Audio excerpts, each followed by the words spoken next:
بسم اللہ الرحمن الرحیم۔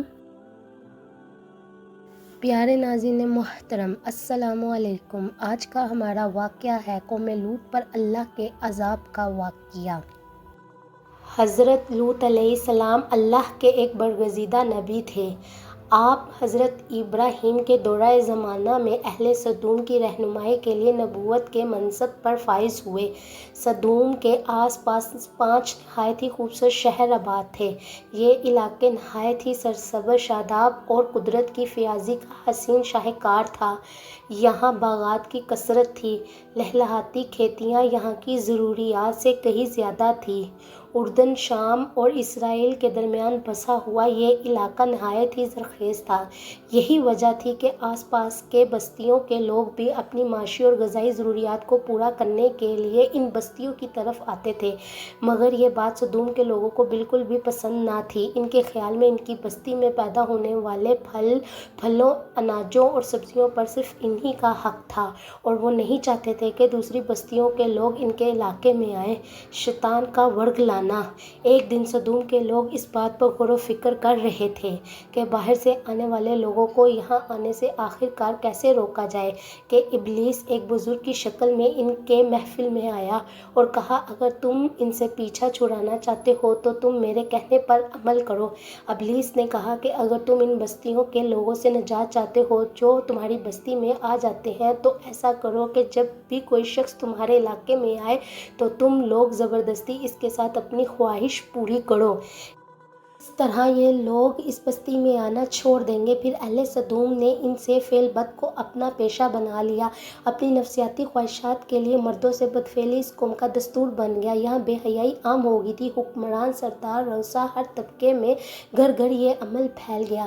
بڑی محفل میں یہ لوگ اس فحاشی کے کام کو لے کر خوش ہوتے تھے۔ تلمود میں لکھا ہے کہ اہل سدوم اپنی روزمرہ کی زندگی میں سخت ظالم، دھوکے باز اور بد معاملہ تھے۔ کوئی مسافر ان کے علاقے سے بخیریت نہ گزرتا تھا، کوئی غریب ان کی بستیوں سے روٹی کا ایک ٹکڑا نہ پا سکتا تھا۔ بارہا ایسا ہوتا تھا کہ باہر کا آدمی ان کے علاقے میں پہنچ کر فاقوں سے مر جاتا اور یہ ان کے کپڑے اتار کر اس کی لاش کو برہنہ دفن کر دیتے۔ توحید کی دعوت۔ حضرت لوط علیہ السلام نے انہیں توحید کی دعوت دی اور بدکاری کے اس گناہوں کے عمل سے توبہ کرنے کا حکم دیا۔ حضرت لوط علیہ السلام نے کہا کہ تم بے حیائی کیوں کرتے ہو؟ کیا تم عورتوں کو چھوڑ کر لذت حاصل کرنے کے لیے مرد کی طرف مائل ہوتے ہو؟ حقیقت یہ ہے کہ تم احمق لوگ ہو۔ حضرت لوط اہل سدوم کو دن رات وعظ و نصیحت کیا کرتے، لیکن قوم لوط پر اس کا کوئی اثر نہ ہوتا، بلکہ وہ بہت فخر انداز میں یہ کام کرتے تھے۔ انہیں حضرت لوط علیہ السلام کا سمجھانا بھی برا لگتا تھا، لہٰذا انہوں نے صاف صاف کہہ دیا کہ اگر تم ہمیں اس طرح برا کہتے رہے اور ہمارے کاموں میں مداخلت کرتے رہے تو ہم تمہیں اپنے شہر سے نکال دیں گے۔ حضرت لوط علیہ السلام نے نصیحت و تبلیغ کا سلسلہ جاری رکھا، عذاب الہی کا مطالبہ۔ لہٰذا ایک دن اہل سدوم نے خود ہی عذاب الہی کا مطالبہ کر دیا۔ اللہ تعالیٰ نے اب تک ان کے اس بدترین فحاشی اور بدکاری کو ڈھیل دے رکھی تھی، لیکن جب انہوں نے حضرت لوط علیہ السلام سے ایک دن کہا کہ اگر تم سچے ہو تو ہم پر عذاب لے آؤ، لہٰذا ان پر عذاب الہی کا فیصلہ ہو گیا۔ اللہ نے اپنے خاص فرشتوں کو دنیا کی طرف روانہ کر دیا۔ پھر یہ فرشتے حضرت لوط علیہ السلام کے گھر تشریف لے آئے۔ حضرت لوط علیہ السلام نے جب ان خوبصورت نوجوان لڑکوں کو دیکھا تو سخت گھبراہٹ اور پریشانی میں مبتلا ہو گئے۔ انہیں یہ خطرہ محسوس ہوا کہ اگر ان کی قوم کے لوگوں نے دیکھ لیا تو نہ جانے وہ ان کے ساتھ کیا سلوک کریں گے۔ حضرت لوط علیہ السلام کی بیوی کا نام وائلہ تھا۔ اس نے آپ پر ایمان نہ لایا تھا اور وہ دراصل منافقہ تھی جو کافروں کے ساتھ تھی، لہٰذا اس نے جا کر اہل سدوم کو یہ خبر دے دی کہ لوط کے گھر نوجوان لڑکے مہمان ٹھہرے ہوئے ہیں۔ یہ سن کر بستی والے دوڑتے ہوئے حضرت لوط علیہ السلام کے گھر پہنچے۔ حضرت لوط علیہ السلام نے کہا کہ اے قوم، یہ جو میری قوم کی لڑکیاں ہیں یہ تمہارے لیے جائز اور پاک ہے، اللہ سے ڈرو اور مجھے میرے مہمانوں کے سامنے رسوا نہ کرو۔ کیا تم میں سے کوئی بھی سازشہ آدمی نہیں؟ حضرت لوط علیہ السلام کی بات سن کر وہ لوگ بولے، تم بخوبی واقف ہو کہ ہمیں تمہاری بیٹیوں سے کوئی حاجت نہیں، اور جو ہماری اصل چاہت ہے اس سے تم بھی واقف ہو۔ حضرت لوط علیہ السلام نے گھر کے دروازے بند کر دیے اور ان نوجوانوں کو ایک کمرے میں چھپا دیا۔ ان بدکار لوگوں نے آپ کے گھر کا گھیراؤ کیا ہوا تھا اور ان میں سے کچھ گھر کی دیوار پر بھی چڑھنے کی کوشش کر رہے تھے۔ حضرت لوط علیہ السلام نے اپنے مہمانوں کی عزت کے خیال سے بہت زیادہ گھبرائے ہوئے تھے۔ فرشتے یہ سب منظر دیکھ رہے تھے۔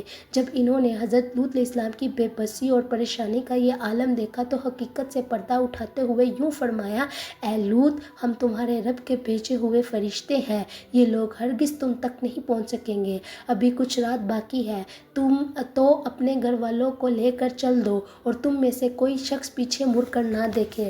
عذاب الہی۔ اہل سدوم حضرت لوط کے گھر کا دروازہ توڑنے پر آ گئے، لہٰذا حضرت جبریل علیہ السلام نے گھر سے باہر نکل کر اپنے پر کا ایک کونا انہیں مارا، جس سے ان سب کی آنکھوں کے ڈیلے باہر نکل آئے اور بصارت زائل ہو گئی۔ یہ خاص عذاب ان لوگوں کو پہنچا جو حضرت لوط کے پاس بدنیتی سے آئے تھے۔ حضرت لوط علیہ السلام نے حقیقت حال جان کر مطمئن ہو گئے اور اپنے گھر والوں کے ساتھ رات ہی کو نکل کھڑے ہوئے۔ اس وقت ان کی بیوی بھی ان کے ساتھ تھی، لیکن کچھ دور جا کر وہ واپس اپنی قوم کی طرف پلٹ گئی اور قوم کے ساتھ جہنم رسید ہو گئی۔ صبح کا آغاز ہوا تو اللہ کے حکم سے حضرت جبریل نے بستی کو اپنے پر سے اکھاڑ دیا، پھر اپنے بازو پر رکھ کر آسمان پر چڑھ گئے، یہاں تک کہ زمین والوں نے بستی کے کتوں کے بھونکنے اور مرغوں کے بولنے کی آوازیں سنی۔ پھر اس بستی کو زمین پر دے مارا، جس کے بعد ان پر پتھروں کی بارش ہوئی۔ جب یہ پتھر ان کو لگتے تو سر پاش پاش ہو جاتے۔ صبح سویرے شروع ہونے والا یہ عذاب اشراق تک پوری بستی کو نیست و نابود کر چکا تھا۔ قوم لوط کی ان خوبصورت بستی کو اللہ نے ایک انتہائی بدبودار اور سیاہ جھیل میں تبدیل کر دیا، جس کے پانی سے رہتی دنیا تک کوئی فائدہ نہیں اٹھایا جا سکتا۔ سمندر کے اس خاص حصے میں کوئی جاندار مچھلی، مینڈک وغیرہ زندہ نہیں رہ سکتے، اس لیے اسے ڈیڈ سی یعنی بحیرہ مردار کہا جاتا ہے، جو اسرائیل اور اردن کے درمیان واقع ہے۔ تو پیارے ناظرین محترم، یہ تھا ہمارا آج کا واقعہ۔ اللہ تعالیٰ ہمیں اپنے عذاب سے محفوظ فرمائے، آمین یا رب العالمین۔ تو پیارے ناظرین، آپ ہمارے چینل کو لائک اور سبسکرائب کر دیں تاکہ آپ کو ہر آنے والی ویڈیو کا نوٹیفیکیشن مل جائے۔ شکریہ۔